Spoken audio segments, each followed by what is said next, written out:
Bonjour et bienvenue dans Complément d'univers, l'émission qui met en commun toutes vos idées et fait évoluer le monde de Danatopia. Et aujourd'hui, on cause de magie, de planètes et de dimensions.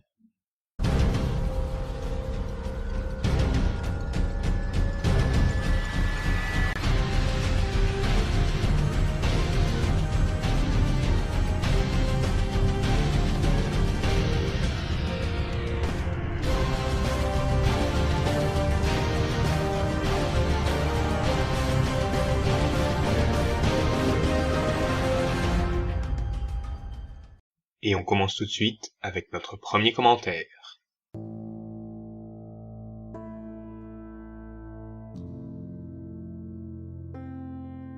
On nous propose que la magie nécessite de longues études pour être maîtrisée et que seuls de très rares élus la maîtriseront très jeunes.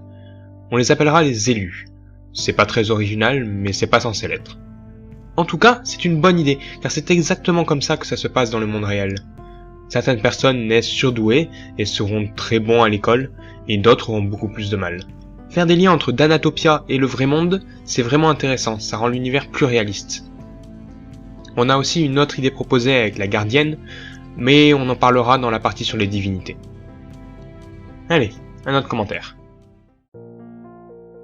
Ah, donc la lune de notre planète serait semi-mécanique. Eh bien, pourquoi pas?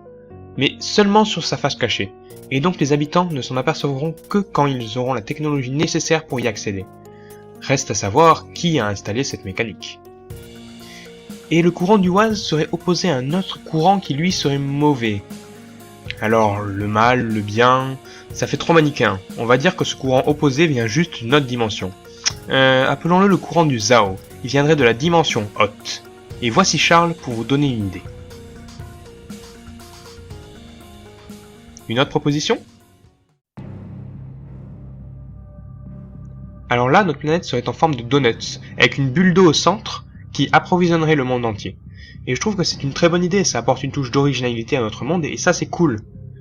Qu'il y ait plusieurs planètes, c'est intéressant aussi, mais en fait je préfère me concentrer sur une seule planète pour pas faire trop complexe au début. Les autres planètes, on verra plus tard. Il nous reste encore à savoir à quoi sert la magie. Eh bien j'ai une proposition à faire à ce sujet. Il y aurait plusieurs catégories de magie et je vais en créer une. La magie basique, ou Amaryllis. Elle nécessite 20 ans d'apprentissage et permet des choses comme la communication par télépathie entre deux magiciens, mettre le feu à des objets facilement inflammables et faire léviter des objets pas trop lourds. Les gens qui la pratiquent sont appelés les Amarilles. Ils sont très respectés car ils ont une grande connaissance dans tous les domaines. Je vous laisse créer les autres. La seule consigne que je vous donne, c'est de choisir un nom de fleur pour le nom de votre magie. Pourquoi un nom de fleur? Eh bien, ça me plaît, je trouve ça sympa. Ah, et aussi, donnez-moi le temps d'apprentissage qu'elle nécessite en fonction de la magie basique. Soit magie basique plus 10 ans, par exemple. Bon, ben voilà, à vous de jouer. J'attends vos propositions pour refaire un épisode de Complément d'univers, et puis on s'attaquera aux dieux. Bonne soirée, et continuez de créer.